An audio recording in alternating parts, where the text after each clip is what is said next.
Hello, everyone. Welcome to Grid Tonight, your weekly motorsports news program. I'm Kobe Lambert from the Podium Finish. With me tonight, once again, our supercars expert, Adam Lemeries, here again, live on the air with our special week-long coverage of Indy 500 practice, coming to an end tomorrow here on Grid Network. Day 3 of Indy 500 practice today. NASCAR Pinty Series season been delayed and the rising cost to participate on the road to Formula One. And tonight, as we've done the two previous nights, we're starting with Indy.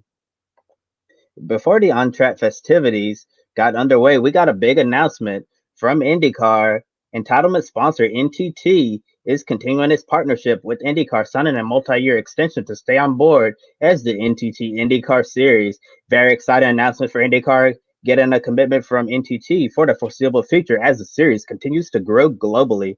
Yesterday, we didn't have much to discuss with the incident-free day, but oh boy, we had a Code Brown moment happened today in the opening minutes of practice. All three Rahal, Letterman, Lanigan Racing Hondas, Graham Rahal, Takuma Sato, and Santino Ferrucci lined up in a single row of three for a photo op across the yard of bricks. However, everyone was caught off guard by the move as the RLL Hondas were creeping down the front stretch. Scott McLaughlin had slowed down with Colton Herta getting up to speed. Herta hit the right side of McLaughlin's number 3 Team Penske Chevrolet, who was trying to avoid the situation up the road.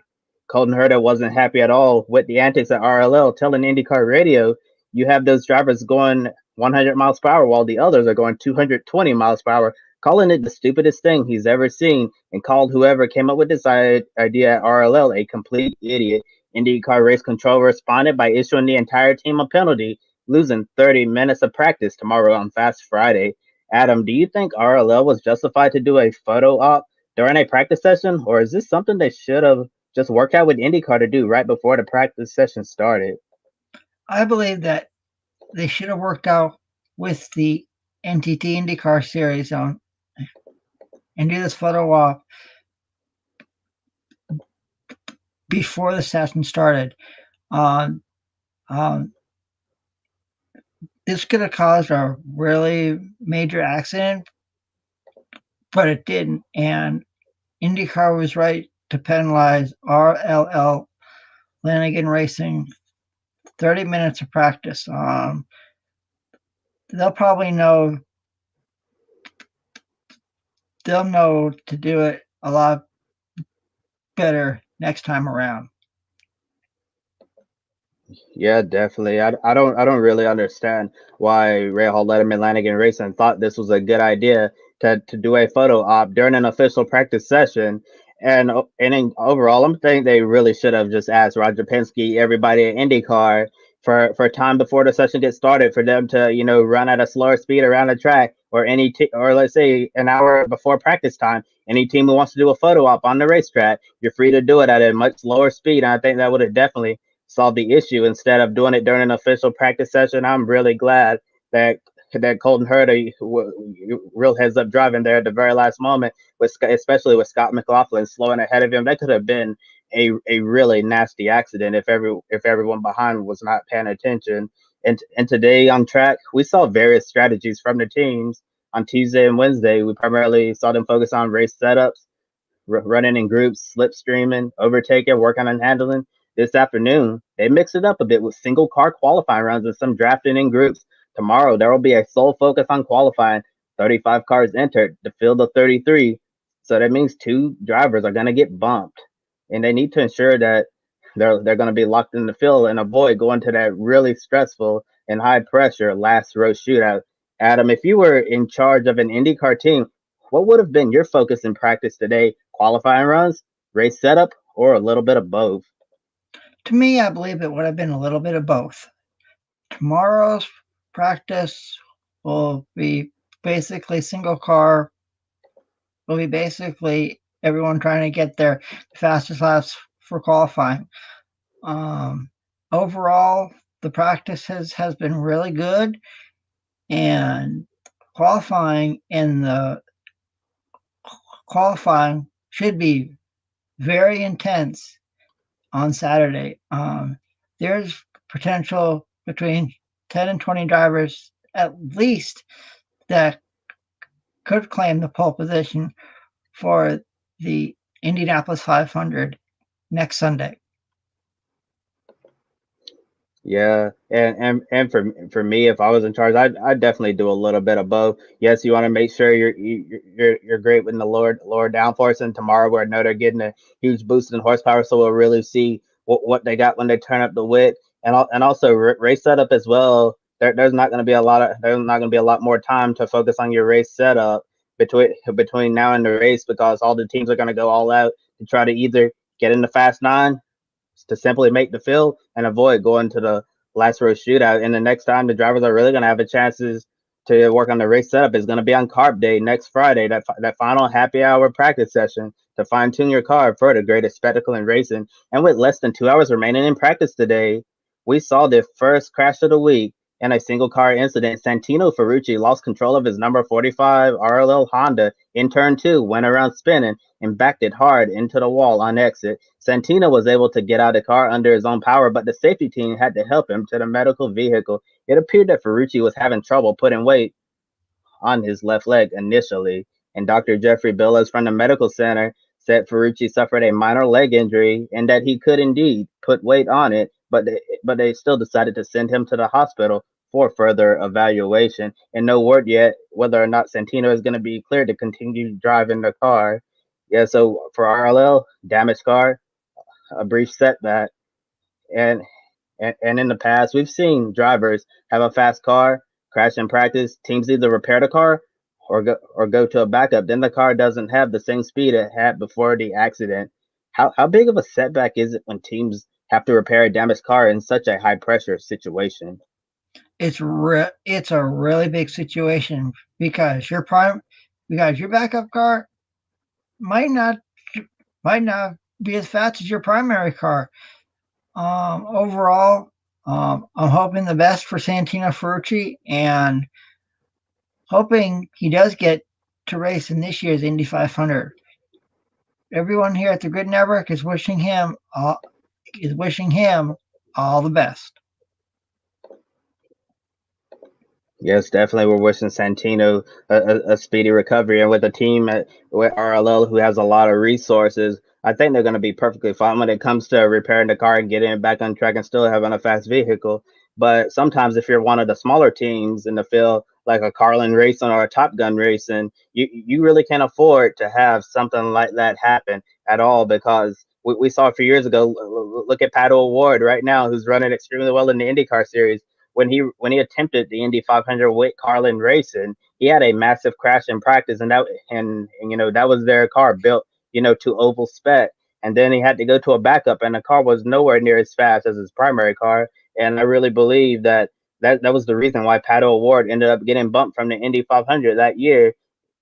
I mean, for the larger teams in the paddock, I believe that they can recover from something like this. But if it were a smaller team or a team just getting started up, I think it would be a more difficult challenge to make sure the car is still as fast. Or if you crash that primary, it could be the reason why you're gonna have your head hanging low on Sunday afternoon when you fail to advance to the last row and get bumped from the field.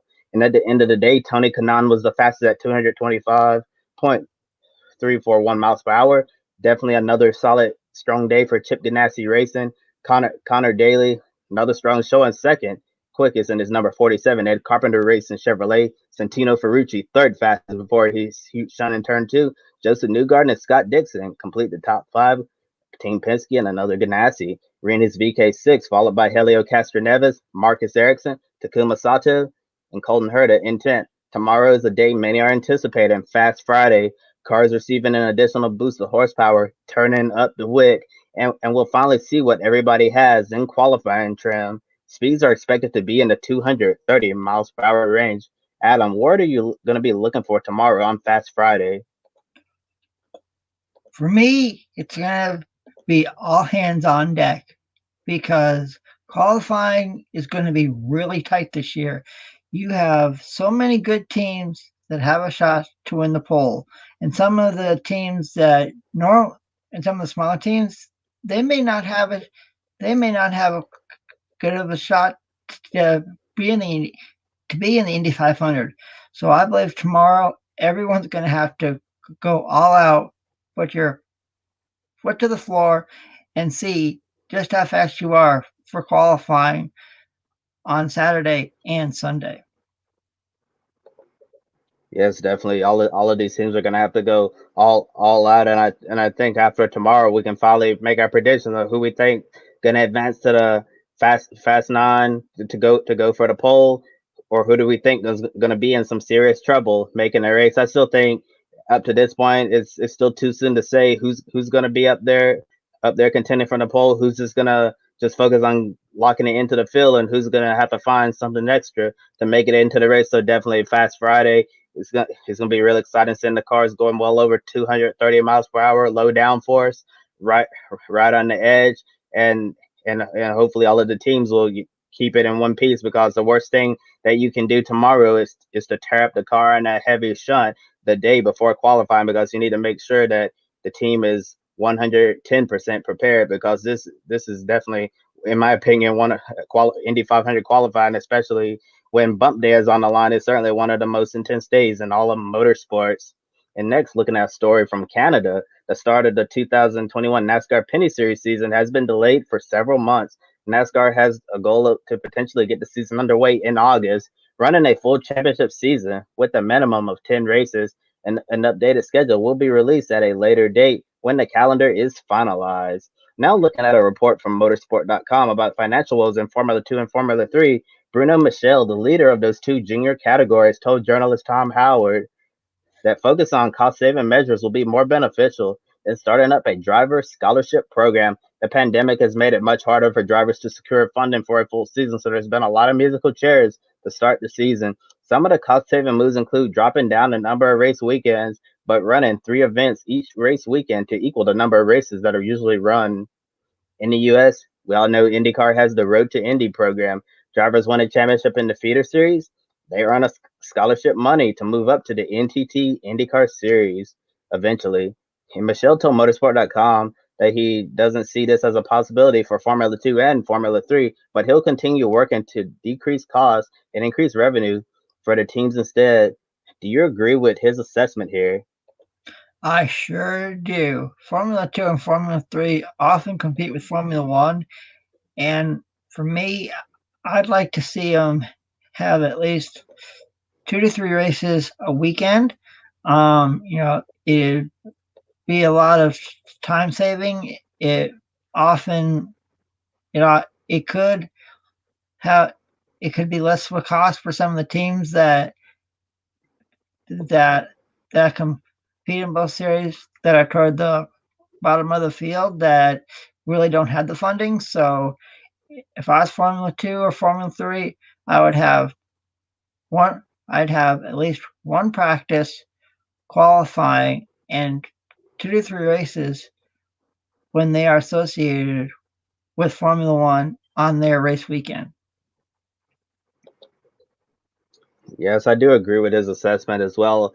I mean, I really do like the Road to Indy system that they have here in the United States, but I don't really see how that kind of a similar driver scholarship program would be feasible on the road to Formula One, because so many of these Formula One teams have driver development programs and all of that. And if scholarship money comes from a driver not a part of those development programs, let's say a driver who's not tied to any of the top teams in Formula One goes out and goes out and wins the championship in Formula Two, and then they have the scholarship money, but the other drivers is finishing the top five in the Formula Two point standings, then they're able to move up to Formula One over that driver who has the scholarship money. So I'm not really sure how that system would work in Formula Two, but definitely all of our viewers out there, let us know, what do you think? How are we going to decrease costs in Formula Two and Formula Three to ensure that drivers can run a full season,